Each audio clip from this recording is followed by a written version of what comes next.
Isn't that impressive? We're very proud to claim her as a Queenslander as well. Her success as a business... Oh, I'm doing well after lunch, aren't I? Success as a business coach, executive coach and mentor reflects her amazing ability to create success and results for her clients. Putting both her skills and experience into practice, Charmian has a swag of awards that are too long to mention, but you can stalk her in cyber world and see the entire list. Charmian, where are you? It's a bit bright. Oh, come up to the stage, please. Can you welcome Charmian?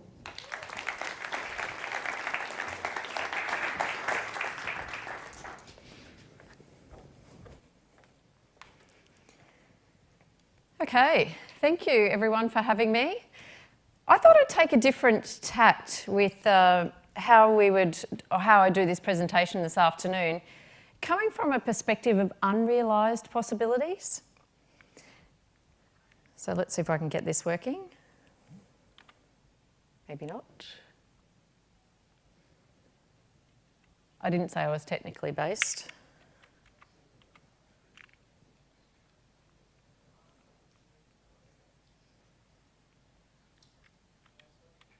Okay, we could do without the, oh, there we go. An idea without execution was merely a momentary possibility.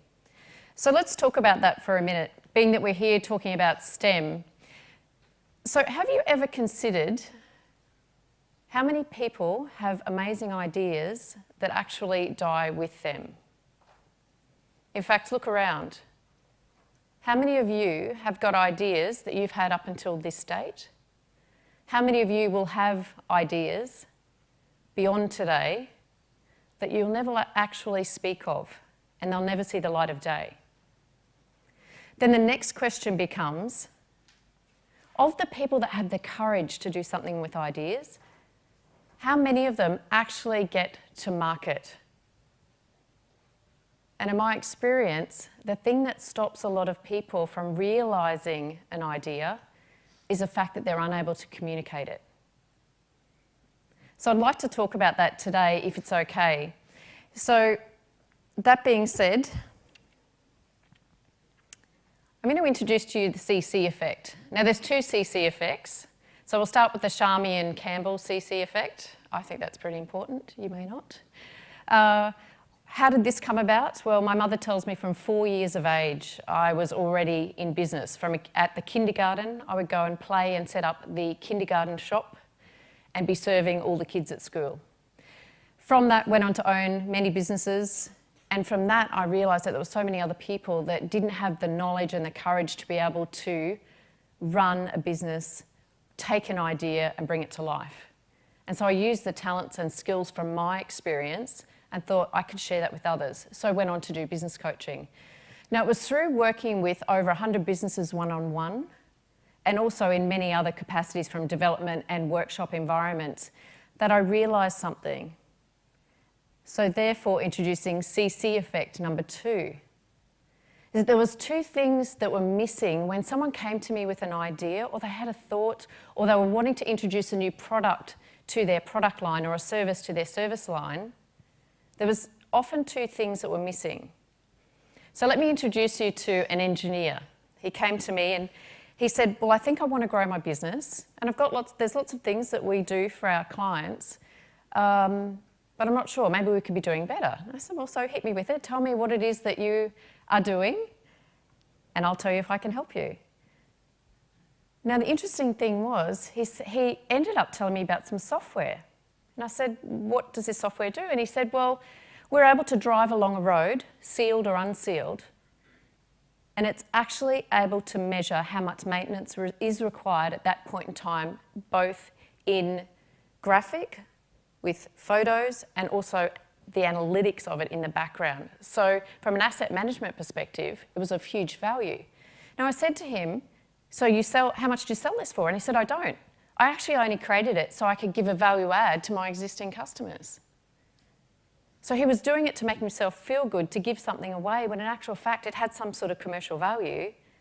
He just didn't believe in himself enough to be able to actually sell that value. So after some stern conversations and some really good questions, he realised two things. Number one was he was trying to give away his product, this amazing software that he developed, because he didn't have the courage. And number two, he lacked the confidence to be able to sell it. So, talk about the first CC effect. First C of the CC effect, I call it currency. So when we think about currency, you're probably thinking dollar signs. And yeah, for sure, that is absolutely relevant. That's where it ends up, and I'm a big believer in we work for profit. But the first thing is relevance and demand. So relevance and demand will lead to dollars.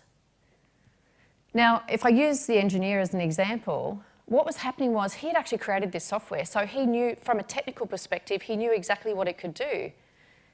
And the reason why he lacked being able to sell it was because he only saw it for what it was, which was the technical side, rather than the emotional application.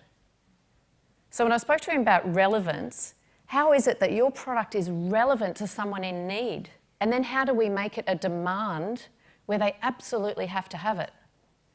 So we can do all the logical side of things. When you create, or if you want to bring an idea to life, you know, we can get it into its first form where it becomes potentially the first viable form where we can start testing it out in the marketplace. And then we can go and do our market research. And then we can there's a whole series of logical steps that we can take.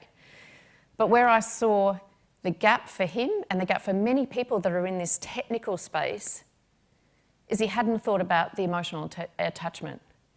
Now, sales are based on removing fear. So he had to actually have these people emotionally attached to it. So if he was coming from a logical perspective, really, in a sales scenario, 20% of making a decision is based on logic, 80% is emotion. Now, he had not attached the emotion to what his product could do for the consumer or for his client. So just to sum this up, what he realised out of this one part of the process was that all of a sudden he saw his product as being able to make the unseen risks manageable. Now we could sell this product. And now he understood the emotional attachment to the logical benefit of it. Bring on C number two. First one's currency, second one is confidence. So again, I see a lot of people that come with ideas when they've got the courage to come forward with an idea. However, they lack confidence. And I can see it in them straight away. It's an observation. So I'll share a little story with you. I had the absolute pleasure of working alongside an amazing Aboriginal speaker. Jeremy Donovan is his name. And he tells a story that his grandfather had told him about dream time. And that story was, when we're born, we're given a gift, or when we as humans were born, we were given a gift, or many gifts. The first one was the gift of taste. So we could taste things, whether it be poisonous, whether it be sweet. The second gift that we were given was the gift of sense, or smelling. And so we could smell danger. We could smell when our relatives were around. We could smell the rain. The next gift we were given was a gift of hearing. We could hear the storms rolling in. We could hear when there was someone behind us. We could hear the wind in the leaves. Now, the final gift that we were given as humans was the gift of sight. And unfortunately, when we were given the gift of sight, it took away all our other gifts. So we thought what we saw was true. Now, what I see in people when they come to me with an idea and want to make it marketable, I often see fear in them. I see lack of confidence in them. So there's a two-pronged approach here, and this is where the sight bit comes in. You have to be observant of yourself. If you're thinking about going out and introducing this amazing idea out to the marketplace, you have to be confident on the inside and the outside. So when we talk about confidence on the inside, I call it being. Being is inner. When we talk about confidence on the outside, I call it doing. So let's talk about being.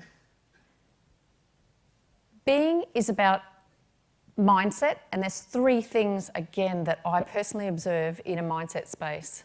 Money mindset.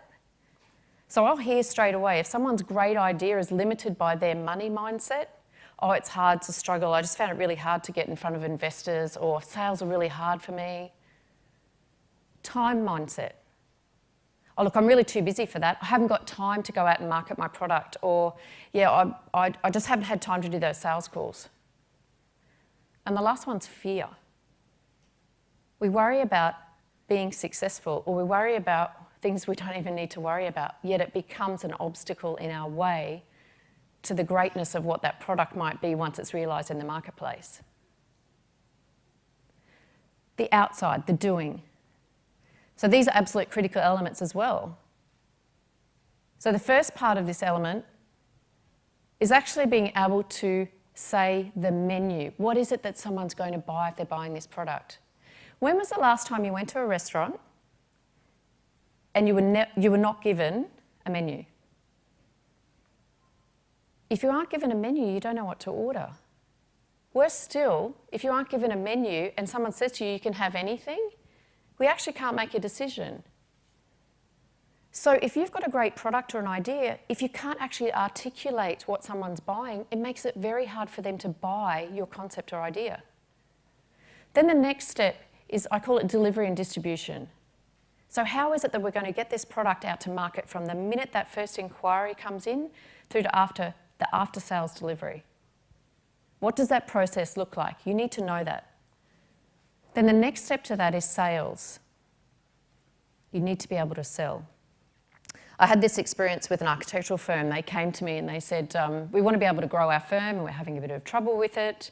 And I said to them, well, so tell me how many of your architects are generating revenue? Oh, none. I'm the sole person for the revenue. Well, there's our first problem. So tell me your sales process. Well, I know it. That's great. What about all those people you're expecting to return their investment to you in sales? They didn't know it. So we can't possibly get an outcome if we don't actually have a process to follow. Now, like I said before, sales are made where we've got certainty. If we've got fear in a sale, or we've got uncertainty in a sale, you'll get objections. So if you're trying to get a new product to market, and you've got fear or uncertainty happening in you and how you're showing up, observing yourself, they're going to very quickly smell that on you or observe it on you. So therefore, how are we possibly going to be successful in selling something? The last element in the doing is testing and measuring. We can't change what we can't measure. Every element of getting a product to market has to have testing and measuring, so we can see what our activity is creating in results. So there's a whole lot of things there that come down to currency and confidence. But what I really would like to finish on is that any one of you in this room can bring an idea to life. You've just got to have courage and you've just got to have knowledge. With those two things, you can make anything possible. Thank you.